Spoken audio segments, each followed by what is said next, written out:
നമ്മൾ തിരുവനന്തപുരത്തുകാരുടെ ഫേവറേറ്റ് പലഹാരമാണ് മുന്തിരിക്കൊത്ത് കേട്ടോ. ഇതുണ്ടാക്കാൻ വേണ്ടത് ചെറുപയറാണ്. ഞാനിവിടെ 1.25 കപ്പ് ചെറുപയർ ഉണ്ടായിരുന്നു, അത് എടുത്തിട്ടുണ്ട്. അത് നല്ലപോലെ ഒന്ന് വറുത്തെടുത്ത് നിറം മാറി വരുമ്പോൾ അത് തണുക്കാനായിട്ട് മാറ്റി വെക്കുക. അടുത്ത് നമുക്ക് 1.25 കപ്പ് തന്നെ തേങ്ങ എടുക്കണം. അതും ഒട്ടും വെള്ളമില്ലാതെ നല്ലപോലെ വറുത്തെടുത്ത് ചെറുതായി നിറം മാറി വരുമ്പോൾ അത് മാറ്റി വെക്കുക. അടുത്തത് 300 ഗ്രാം ശർക്കര എടുത്തിട്ട് അതിലേക്ക് 1/2 കപ്പ് വെള്ളം ചേർത്ത് ജസ്റ്റ് ഒന്ന് മെൽറ്റ് ചെയ്തെടുക്കുക. ഓവറായിട്ട് തിളപ്പിക്കരുത് കേട്ടോ. ഇനി നമുക്ക് ചെറുപയറിനെ പൊടിച്ചെടുക്കാം. ഒരു റവയുടെ തരിപ്പരുവത്തിൽ വേണം പൊടിച്ചെടുക്കാൻ.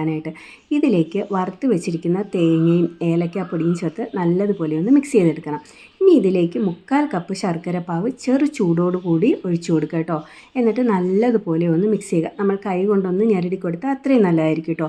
ഇനി നമുക്കിതിനെ ഉരുള പിടിച്ച് മാറ്റി വെക്കാം. ഞാനിതിൽ ഏകദേശം 15 ഉരുള ഉണ്ടാക്കിയിട്ടുണ്ടായിരുന്നു കേട്ടോ. ഇനി അടുത്ത് നമുക്കിതിൻ്റെ ഔട്ടർ കവർ തയ്യാറാക്കണം. അതിനുവേണ്ടി 1/2 കപ്പ് അരിപ്പൊടി എടുക്കുക. അതിലേക്ക് ഉപ്പും മഞ്ഞൾപ്പൊടിയും ചേർത്ത് കൊടുത്ത് 1/2 കപ്പ് തന്നെ വെള്ളം ചേർത്ത് നല്ലതുപോലെ ഒന്ന് മിക്സ് ചെയ്തെടുക്കുക കേട്ടോ. ഏകദേശം ഈ ഒരു പരുവത്തിൽ വേണം നമുക്ക് മാവ് വേണ്ടത്. ഇനി നമുക്ക് തിളച്ച എണ്ണയിലേക്ക് ഓരോ ഉരുള എടുത്ത് മാവിൽ മുക്കി എണ്ണയിലേക്ക് ഇട്ട് കൊടുക്കുക. എന്നിട്ട് തിരിച്ചും മറിച്ചും ഇട്ട് നല്ല ക്രിസ്പി ആകുമ്പോഴത്തേക്കും വറുത്ത് കോരിയെടുക്കുക കേട്ടോ. ഇത് 1-2 ആഴ്ച കേടുകൂടാണ്ടിരിക്കും. ഇത് ഉണ്ടാക്കിയെടുക്കുമ്പോൾ എല്ലാം കൂടെ മുന്തിരിക്കൊല പോലെ ചേർന്നിരിക്കും കേട്ടോ. അതുകൊണ്ടാണ് ഇതിനെ മുന്തിരിക്കൊത്തെന്ന് വിളിക്കുന്നത്. ഞാൻ വളരെ കുറച്ച് അളവിൽ ഉണ്ടാക്കിയത് കൊണ്ട് മാത്രമാണ് എനിക്ക് സെപ്പറേറ്റ് ആയിട്ട് കിട്ടിയത് കേട്ടോ.